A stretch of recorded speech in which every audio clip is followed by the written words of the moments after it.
One of the most expensive cards that you can pull in Dragonstorm Tarkir, Ugin Eye of the Storm's Foil Showcase, is at $75. Look at the price. Look at the cards, look at the prices. Dragonstorm Tarkir is falling. It has fallen. And now with everybody's focus on Edge of Eternities, let's not buy those singles yet because it's time to buy Dragonstorm Tarkir cards.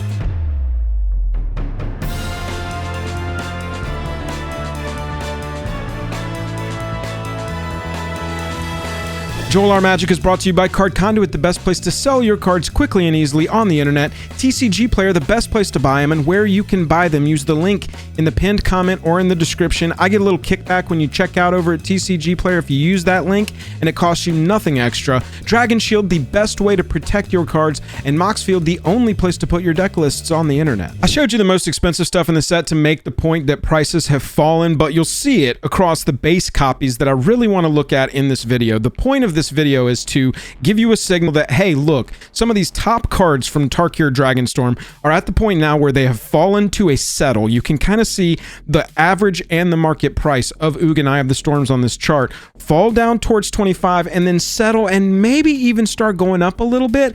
And that's kind of the signal that I start looking at, okay, it's flattened, it's gonna go back up at some point, especially if this card doesn't get reprints. If you want these cards, it's time to grab them.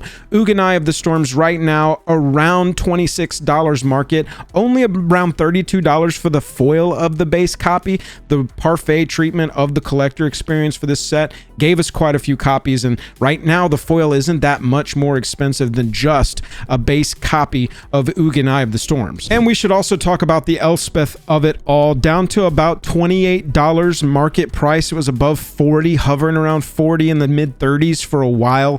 Elspeth Stormslayer, that passive text, y'all, this card is going to be in demand for a long time.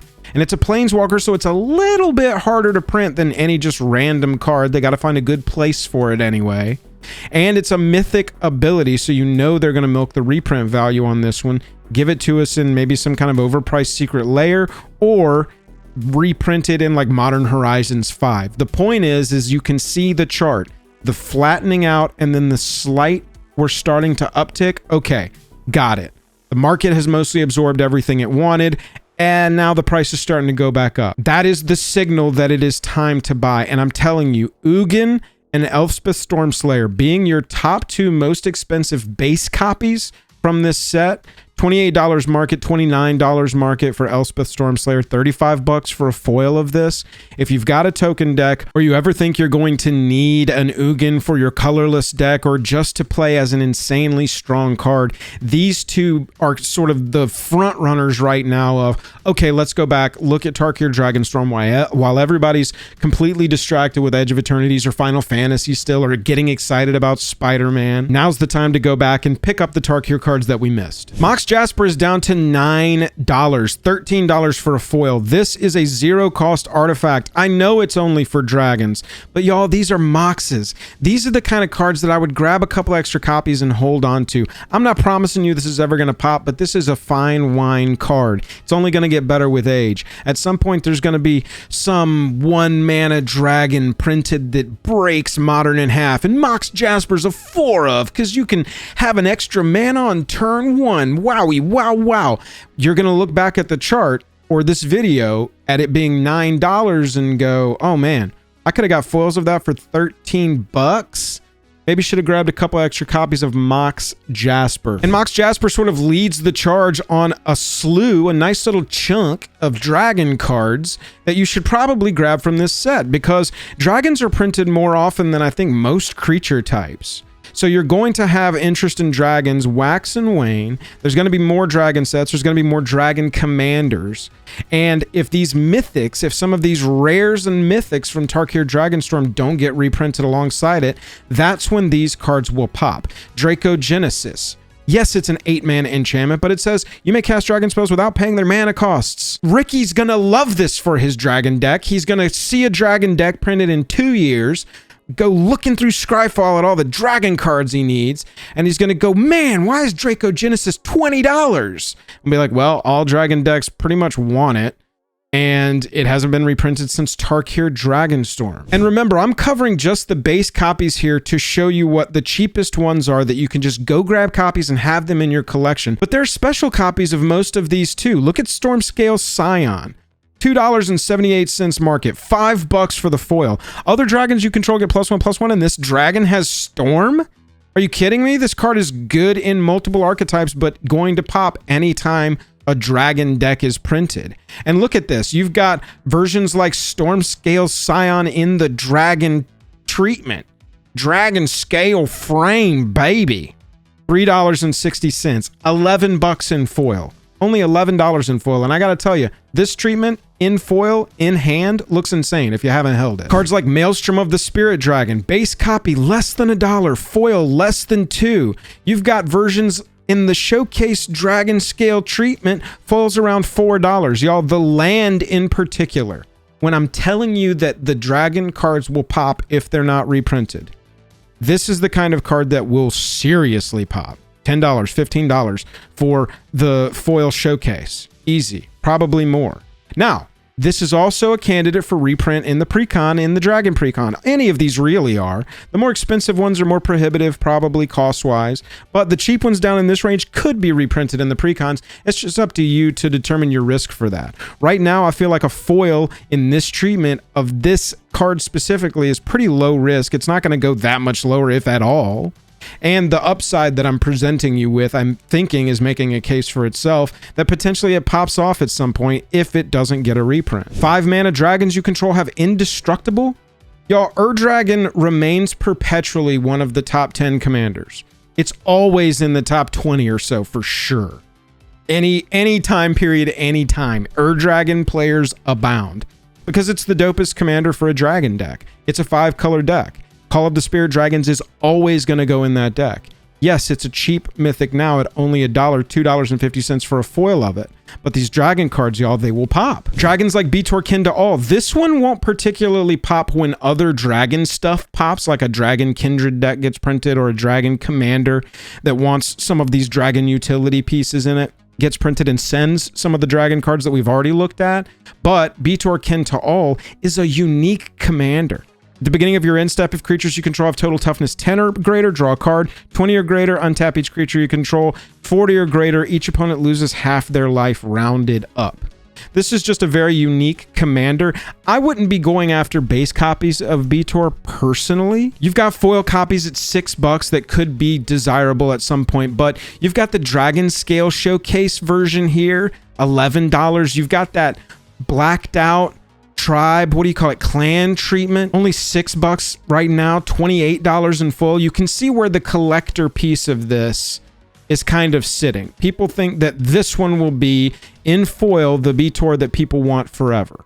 Unique commander, decently difficult to reprint. It's got a name, you know, it's kind of tied to a specific plane. It's expensive already. It's getting up there anyway. Looking at base copies, you know, being $2, $3.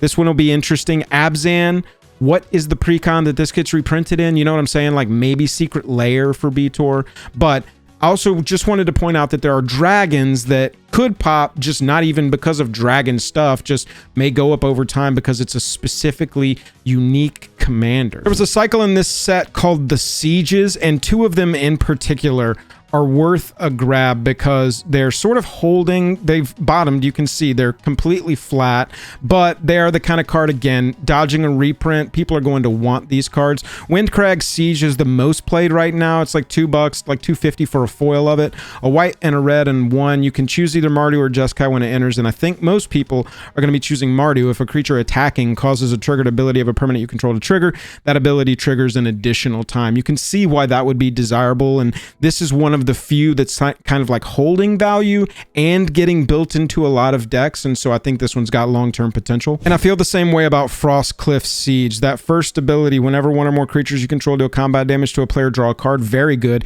And the bottom ability, creatures you control get +1/+0, have trample and haste. That is good in a pinch too, and so both modes of this one are pretty sweet. less than $1 for a market copy of it right now, just over $1 for a foil of it. And I think that it's going to have a lot of homes going forward. It's being built into a lot of decks. I can say that with confidence. Speaking of cards that are showing up in a lot of deck lists, Nature's Rhythm. It's down to about $2, about $3 for a foil.